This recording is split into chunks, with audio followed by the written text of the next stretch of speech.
Hi everyone, this is Sudhakar Bhogam. Welcome to SB tech tuts. ఈ వీడియోలో C లాంగ్వేజ్లో if else statement గురించి నేను ప్రాక్టికల్గా క్లియర్గా ప్రోగ్రామ్ ఎక్స్ప్లెయిన్ చేస్తాను. వీడియోని స్కిప్ చేయకుండా ఎండ్ వరకు చూడండి, మీకు ఈజీగా అండర్స్టాండ్. ఓకే, మీరు ఎక్కడ డిగ్రీస్లో కానీ బీటెక్స్లో కానీ లేదంటే ఎక్కడైనా ఇంటర్వ్యూస్కి వెళ్ళినప్పుడు కండిషనల్ స్టేట్మెంట్స్ పైన క్వశ్చన్స్ అయితే అడుగుతూ ఉంటారు.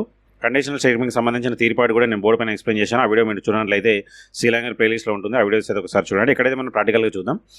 లాస్ట్ వీడియోలో మనం ఇఫ్ స్టేట్మెంట్ గురించి చూసాం. ఇఫ్ స్టేట్మెంట్ ఎప్పుడు యూజ్ చేయాలి మనము అంటే ఓన్లీ ట్రూ కండిషన్ చెక్ చేయాల్సి వచ్చినప్పుడు ఇఫ్ స్టేట్మెంట్ యూజ్ చేస్తాం. మరి ఇఫ్ ఎల్స్ ఎప్పుడు యూజ్ చేయాలి అంటే ట్రూ ఫాల్స్ రెండు నేను చెక్ చేయాలన్నప్పుడు. Okay, so true condition check చేయాలి, ఫాల్స్ కండిషన్ చెక్ చేయాలి, రెండు అవైలబుల్గా ఉండాలి ప్రోగ్రామ్లో అన్నప్పుడు go for if else statement. ఒకసారి డెఫినేషన్ చూసినట్లయితే this is also one of the most useful conditional statements used in C to check conditions either true or falls.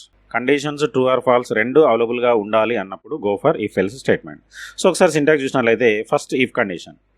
So ఇఫ్లో ఏముంది అంటే ట్రూ స్టేట్మెంట్స్ ఉంటాయి, ఎల్స్లో ఏముంటాయి అంటే ఫాల్స్ స్టేట్మెంట్స్ ఉంటాయి.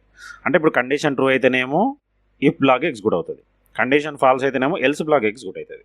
Okay, so ఎల్స్లోకి ఎప్పుడు వెళ్తుంది అంటే కండిషన్ ఫాల్స్ అయితేనే వెళ్తుంది, అదొకటి గుర్తుపెట్టుకోవాలి. ఒకవేళ ట్రూ అయిందంటే ఇఫ్ మాత్రం ఎగ్జిక్యూట్ అవుతుంది, ఎల్స్లోకి వెళ్ళదు. ఎల్స్లోకి ఎప్పుడు వెళ్తుంది అంటే కండిషన్ ఫాల్స్ అయితేనే వెళ్తుంది, కండిషన్ ఫాల్స్ అయితే ఇఫ్లోకి వెళ్ళదు, ఎల్స్లోకి వెళ్తుంది. సో ఆ విధంగా మనకు ఇఫ్ ఎల్స్ అనేది వర్క్ అవుతుంది. దీనికి సంబంధించిన ఒక చిన్న ప్రోగ్రామ్ని కూడా ఇక్కడ రాశాను. ప్రోగ్రామ్ని కాపీ చేసి దేశ్ ప్లస్లో ఎగ్జిక్యూషన్ చూద్దాం. సో దేశ్ ప్లస్లో ఫైల్లోకి వెళ్ళేసి న్యూ సెలెక్ట్ చేసుకొని సోర్స్ ఫైల్ ఇక్కడ పే చేశాను. ఒక్కసారి మనం ప్రోగ్రామ్ని అబ్జర్వ్ చేసినట్లయితే ఇఫ్ స్టేట్మెంట్కి సంబంధించిన ప్రోగ్రామ్ని కొంచెం అప్డేట్ చేశాను ఇక్కడ. ఓకే, ఒకసారి చూడండి. ఏంటి ఏ కామా బి, ఏకి 10 ఇచ్చాను, బీకి 5 ఇచ్చాను. ఫస్ట్ కండిషన్ ఏం చెక్ చేస్తున్నా, a greater than b check చేస్తున్నా.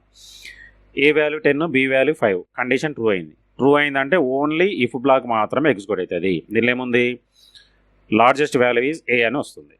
ఒకవేళ కండిషన్ ఫాల్స్ అయితే ఎల్స్లోకి వెళ్తుంది, ఎల్స్లో ఏముంది లార్జెస్ట్ వాల్యూ ఈజ్ బి అని ఎగ్జిక్యూట్ అవుతుంది. ఇంతే సింపుల్. ఓకే, సో లాస్ట్లో ఒకవేళ గెట్ చేసి రాస్తారండి, లేకపోతే ఏం ప్రాబ్లం లేదు. ఫస్ట్ అయితే ప్రోగ్రామ్ని సేవ్ చేద్దాం. ఇఫ్ ఎల్స్, సో ఇక్కడ సి ప్లస్ ఉంటుంది బై డిఫాల్ట్గా, మనం సి లాంగ్వేజ్లోకి మార్చుకోవాలి. సేవ్, కంపైలేషన్ చూద్దాం. 0 ఎర్రర్స్.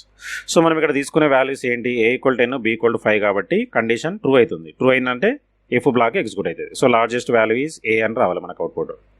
చూడండి, లార్జెస్ట్ వాల్యూ ఈజ్ ఏ అని చెప్పేసి అవుట్పుట్ వచ్చేసింది. ఓకే, సో ఒకవేళ మనం వాల్యూస్ని ఇక్కడ అప్డేట్ చేసినామంటే ఫర్ ఎగ్జాంపుల్గా బి వాల్యూ 20 ఇచ్చిన నేను ఇప్పుడు. సో ఇప్పుడు ఏమవుతుంది, ఏ 10, బి 20 ఇందులో సబ్స్టిట్యూట్ చేస్తే కండిషన్ ఫాల్స్ అయింది.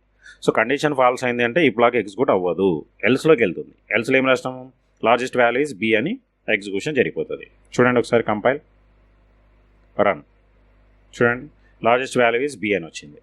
ఓకే, సో కండిషన్ ట్రూ అయితేనేమో ఇఫ్ బ్లాక్, కండిషన్ ఫాల్స్ అయితేనేమో ఎల్స్ బ్లాక్.